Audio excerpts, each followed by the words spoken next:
जय जय श्री राधे। साथियों, हम इस समय पे आ चुके हैं। ये देखें आप, यहाँ से ये है बिछौर गांव। अभी हमने यहाँ बिछौर गांव को पार करके सौंद गांव में, और ये सौंद गांव से पहले ही स्थान है। यहाँ पर परिक्रमार्थियों के लिए विश्राम के लिए, उनके खाने पीने के लिए बंदोबस्त रहेगा। अभी परिक्रमा वैसे चालू यहाँ पर हुई नहीं है, परिक्रमा चालू होने में भी समय है, तो उसकी तैयारियां यहाँ पर कर रहे हैं ये लोग। तो यहाँ पर जानते हैं इनसे कि किस प्रकार की तैयारियां यहाँ पर ब्रज 84 कोस की चल रही हैं।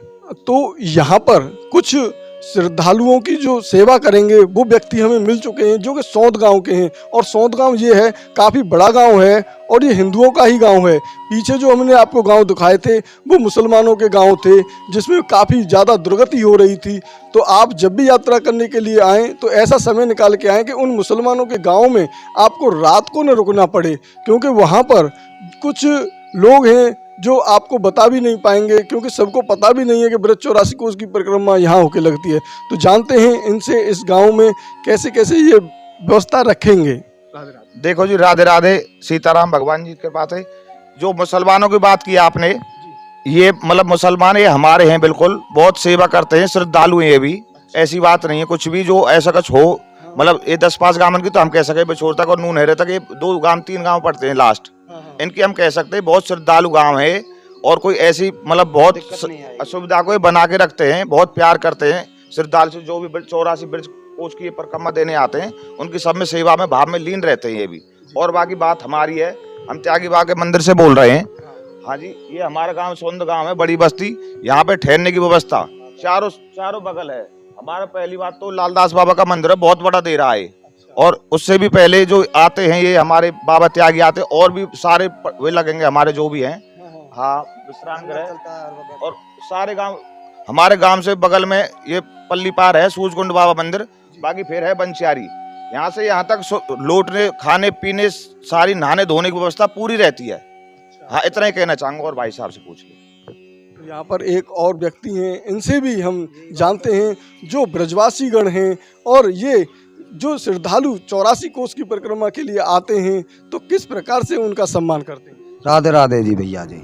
यहाँ जी भैया जी बहुत बढ़िया सुविधा है हमारे गांव में, सौंद में। डाडका गांव से लेके बिछोरते लेके सौंद बंसियारी, ये हमारे गांव में अच्छी सेवा करते हैं। खूब बढ़िया सेवा होती है, खाने पीने की हर चीज़ व्यवस्था रहती है भैया जी, कोई दिक्कत नहीं है।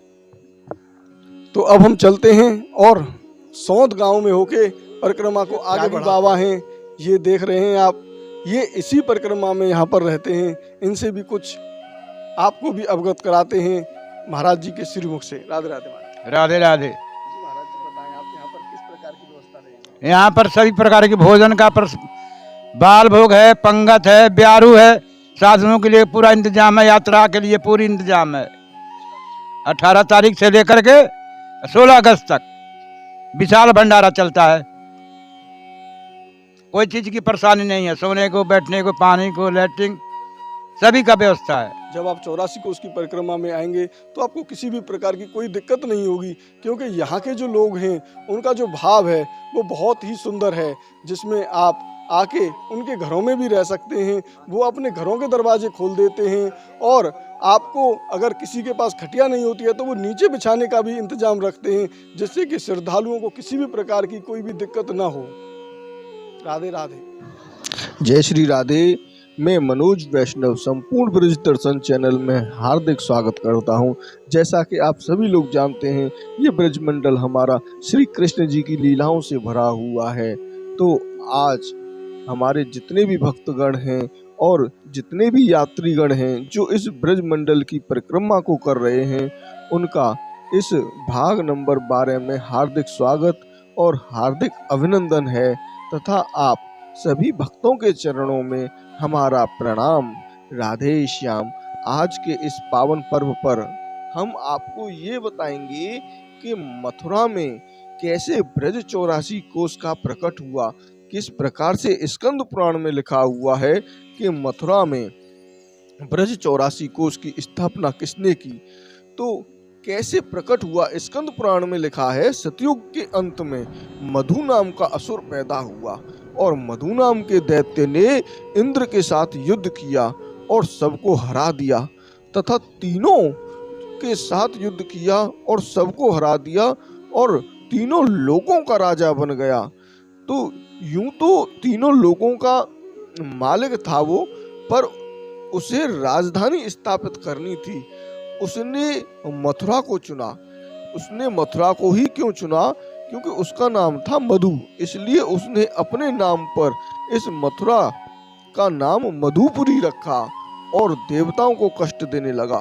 तब सभी देव और भगवान विष्णु के पास गए और दोनों हाथ जोड़कर प्रार्थना की कि आप मधु के जो मधु नाम का दैत्य है उसका आप अंत करो और हमारी रक्षा करो।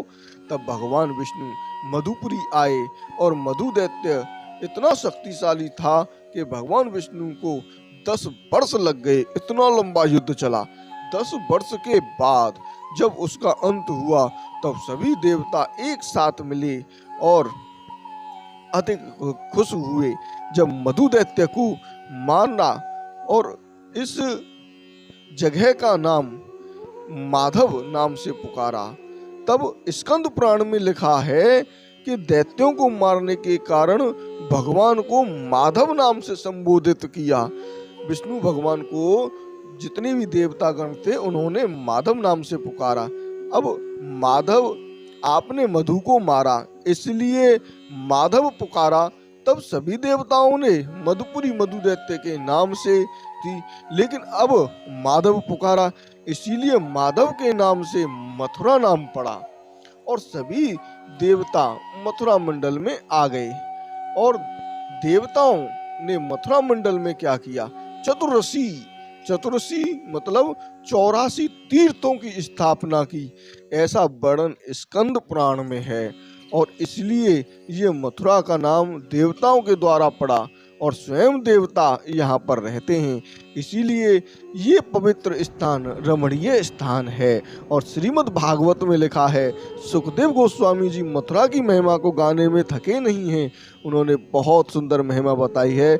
10वें स्कंद के प्रथम अध्याय में कहते हैं कि जितने भी क्षत्रिय राजा भूमि का पालन करने वाले थे वो सबने मथुरा को ही अपनी राजधानी चुना। कितनी ऐश्वर्यमयी नगरी होगी हमारी।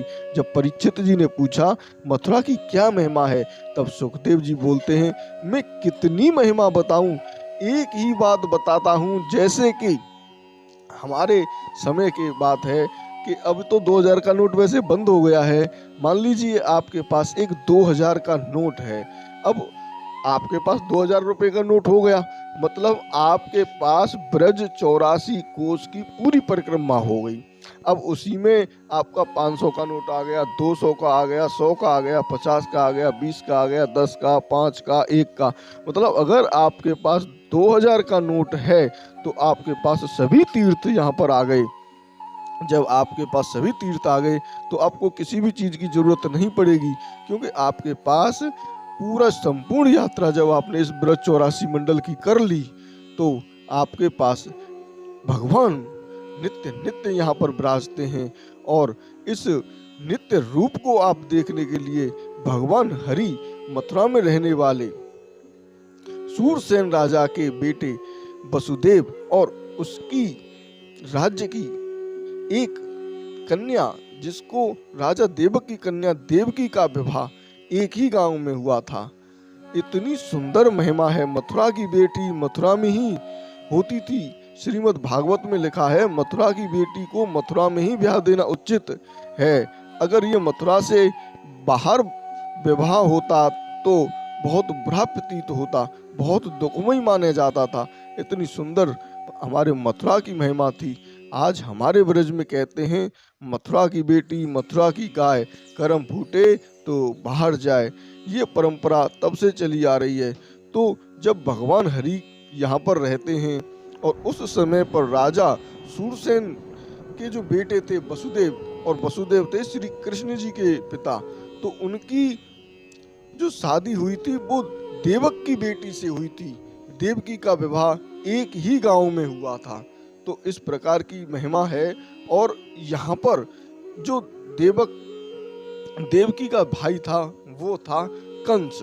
अब जो कंस था वो श्री महाविष्णु नारायण के पुत्र श्री ब्रह्मा और श्री ब्रह्मा के पुत्र श्री दक्ष महाराज, दक्ष की कन्या थी दिति, और दूसरी तरफ ब्रह्मा के दूसरे पुत्र मरीच, और मरीच के पुत्र थे श्री कश्यप। इन्हीं कश्यप ने दिति से विवाह किया। उनके दो पुत्र हुए, एक हुआ हिरण्याकश्यप और एक हुआ हिरण्याक्ष। तो हिरण्याकश्यप को श्री बरहादेव जी ने वध किया, और हिरण्याक्ष के पुत्र कालनेमी, यह कालनेमी द्वापर युग में अग्रसेन के पुत्र कंस के रूप में जन्म लिया। अग्रसेन की स्त्री का नाम पद्मावती था। एक बार वो रजस्वला अवस्था में सोयामुन पर्वत पर दर्शन करने के लिए गई। तभी सौभपति दानव दुम्मिल द्वारा छल से अग्रसेन के भेष में संगम होने से पद्मा के गर्भ में कंस का जन्म हुआ था। मगध देश के राजा जरासंध और उनकी दो कन्याएं अस्ति और प्राप्ति, महाराज जरासंध ने अपनी कन्याओं का विवाह कंस के साथ किया। तो इस प्रकार से जो वसुदेव जी थे उनका भी मैं आपको परिचय देता हूँ। श्री वसुदेव जी के पिता थे सूर और माता थी मारिया तथा पत्नी थी देवकी। उनके 10 भाई और 5 बहनें थीं। देवकी के गर्भ से मथुरा में श्री कृष्ण जी का जन्म हुआ, और देवकी के पिता देवक थे। उनके 4 भाई और 7 बहनें थीं। श्री गर्ग मुनि ने ही मथुरा में देवक और देवकी वसुदेव का विवाह संपन्न करवाया। देवक के द्वारा देवकी और वसुदेव का विवाह संपन्न करवाया। तो ये अभी हम इस गांव में से निकल रहे हैं, और ये काफ़ी बड़ा गांव है, काफ़ी ऊंचे इसमें पहाड़ जैसे बने हुए हैं। अब हम इस गांव से बाहर निकल रहे हैं और चलते हैं। अब हम यहाँ से पहुँचेंगे बनचारी। तो जैसा कि आपने अभी यहाँ पर जाना कि किस प्रकार से कंस का जन्म और ये जो लीला है, तो यहाँ पर अब हम चलेंगे कि जो कंस था उस कंस ने यहाँ किस प्रकार से इस मथुरा को तहस नहस किया, और कैसे उसने प्राचीन काल में समुद्र मंथन के समय कालनेमी नामक का एक महा असुर प्रकट हुआ, जो कि भगवान विष्णु के हाथों से मारा गया। परंतु गुरु शुक्राचार्य ने उसे अपनी संजीवनी विद्या द्वारा पुनः जीवित कर लिया। जीवित होने के पश्चात कालनेमी ने पुनः श्री विष्णु जी से युद्ध करने की प्रकट इच्छा की। इसलिए शक्ति अर्जन हेतु कालनेमी ने मंदर पर्वत के निकट एक निर्जन स्थान पर जाकर श्री ब्रह्मा जी और दूर रस पान करते हुए तपस्या की। तपस्या करते करते उसके शरीर के मांस मिट्टी में विलीन होने गया, और जब उसकी तपस्या संपूर्ण हुई, शरीर खत्म हो चुका था, उसकी अस्थियों में बस प्राण शेष रह गए थे। अंत में उसे दिव्य 100 वर्षों तक तपस्या से संतुष्ट होकर श्री ब्रह्मा जी ने उसे दर्शन दिया। श्री ब्रह्मा जी ने उसे वर मांगने को कहा। कालनेमी बोला, मुझे ऐसा वर दे के ब्रह्मांड में श्री विष्णु के बल से बलवान जितने विद्वान हैं उनमें पूर्ण क्षमता संपन्न होने पर भी वे मुझे मारने में अक्षम हो जाएं। ब्रह्मा बोले, हे कालनेमी, तुम्हारा मांगा वर अत्यंत दुर्लभ है और कालांतर तुम्हारा यह वर सिद्ध होगा। मेरा वाक्य कभी असत्य नहीं होगा। यही कालनेमी द्वापर युग में उग्रसेन की पत्नी के गर्भ से कंस नाम से जाना, और कंस नाम से जब इसको जानते थे तो राजा उग्रसेन ने जब कन्या देवकी का विवाह वसुदेव के साथ रचाया, तब कंस ने देववाणी सुनी, और उस देववाणी में बताया कि देवकी के अष्टम पुत्र संतान द्वारा तुम्हारी मृत्यु होगी। यह सुनते ही कंस क्रोधित होकर अपनी बहन की हत्या करने के लिए दौड़ा। जैसे ही वो अपनी बहन की, ये देखें आप, ये कितना दुर्गम रास्ता है, और इसी दुर्गम रास्ते में होकर यहाँ पर भक्तगण इस यात्रा को कर रहे हैं। तो अभी आपको आगे मिलेंगे यात्रीगण। तो उसने अपनी बहन की हत्या के लिए जैसे ही आगे बढ़ा तो जो वसुदेव जी थे वो बोले कि अरे तुम्हें तो संतान मारेगी ना, तुम्हें तो संतान से मतलब है, जब तुम इस देवकी को ही मार दोगे तो संतान कैसे होगी। हम जो हमारी संतान होगी हम उसे तुम्हें दे देंगे, तुम कुछ भी करना। तो एक एक करके वसुदेव राजा ने अपनी 6 संतानों को कंस को दिया और कंस ने 6 संतानों का वध किया। सप्तम गर्भ में श्री बलराम जी को अवतीर्ण होना था, इसलिए भगवान ने कौशल पूर्वक श्री बलराम जी को रोहिणी के गर्भ में स्थानांतरित कर दिया और देवकी गर्भ में श्राप की घोषणा कर दी। अष्टम गर्भ में श्री कृष्ण जी अवतीर्ण हुए तो वसुदेव जी ने श्री कृष्ण को गोकुल ले जाकर यशोदा के पास रख दिया और वहां से योग माया को लेकर कंस के कारागार में आ गए। और इसी से बच्चे का जन्म होने की बात सुनकर कंस कारागार में आया, फिर उस बच्चे को पकड़कर जैसे ही ऊपर उठाया वैसे ही योग माया कंस के हाथों से फिसल गई और आकाश में चली गई। और वहीं देववाणी हुई कि तुम्हारा वध करने वाला कहीं और जन्म ले चुका है। यह सुनकर कंस तत्काल मथुरा में विभिन्न स्थानों पर सभी शिशुओं की उसने हत्या करवा दी, एक भी बच्चा उसने छोड़ा नहीं। और उसने असुरों की सहायता से सभी बच्चों का वध करवाया और गोकुल में श्री कृष्ण की हत्या के लिए पूतना को और अनेकों असुरों को भेजा। तो ये हम अभी यहाँ पर बंचारी गांव में पहुंचने वाले हैं। यहाँ बंचारी से थोड़ा सा ही आगे चलकर हमारी पुनः यात्रा प्रारंभ होगी। तो आप उस यात्रा को देखेंगे। भाग नंबर 12 में अद्भुत महिमा हमारे ब्रज की है। ये देख रहे हैं कितना सुंदर स्थान है। यहाँ पर जब आते हैं तो आनंद आ जाता है इस यात्रा को करने में। तो आज आपने हमारी इस वीडियो में कंस की कैसे उस कंस का जन्म हुआ और कंस का विवाह, वसुदेव जी का विवाह, और आपने यहाँ पर वसुदेव जी का जो जन्म का परिचय था वो जाना। तो आप लोग इस वीडियो को ज़्यादा से ज़्यादा लोगों के पास शेयर किया करें, क्योंकि ये परिक्रमा अभी प्रारंभ हुई नहीं है, ये प्रारंभ होने वाली है। ये 9 साल में प्रारंभ होगी, क्योंकि पिछली बार कोरोना काल में इस परिक्रमा को बहुत कम लोगों ने किया। हमने तो ये परिक्रमा कोरोना काल में की थी और उसके कुछ फोटोज इसमें हम अगले वीडियो में डालेंगे कि हमने किस प्रकार से इस यात्रा को किया था। मास्क पहनकर बड़ी ही सुरक्षा के साथ में हमने इस यात्रा को किया, लेकिन हमें कोई डर नहीं लगा। हमने थोड़ी देर मास्क लगाया और उतार के फेंक दिया, क्योंकि हम तो श्री कृष्ण जी के चरणों में थे, उनकी रज का आश्रय लेकर हमने इस यात्रा को किया। तो आप लोगों ने ये वीडियो हमारा अंत तक देखा, उसके लिए बहुत बहुत धन्यवाद। अगर आप हमारे इस चैनल पर पहली बार जुड़े हैं तो हमारे चैनल को सब्सक्राइब जरूर कर लें, जिससे कि आपको आने वाले वीडियो का नोटिफिकेशन मिल जाए। और नोटिफिकेशन के ऑल बटन को जरूर ऑन कर लें, क्योंकि अगर आपने ऑल बटन को ऑन नहीं किया तो सभी नोटिफिकेशन आपको नहीं मिल पाएंगे। तो अब हम चलते हैं और आपको मिलते हैं भाग नंबर 12 में। यहाँ से अब हम बढ़ेंगे बंचारी से आगे श्री यमुना जी की तरफ, हसनपुर की तरफ, और यहीं पर लीखी है और लीखी से पहले पड़ेगा खम्बी, जहाँ पर श्री बलदाऊ जी ने खम्मा गाड़ा और ब्रज की स्थापना की कि यहाँ से ब्रज होगा और यहाँ से दूसरी राजधानी होगी। तो उसके भी हम आपको आगे आने वाले वीडियो में दर्शन कराएंगे। और यमुना जी किस स्तर पर चल रही हैं, वहाँ से कैसे कैसे यात्री निकल रहे हैं, उसका संपूर्ण विवरण आपको अगले वीडियो में मिलेगा। तो आप लोग शेयर जरूर करें, क्योंकि शेयर आप लोग करते नहीं हैं तो दूसरे लोगों के पास पहुंचता नहीं है।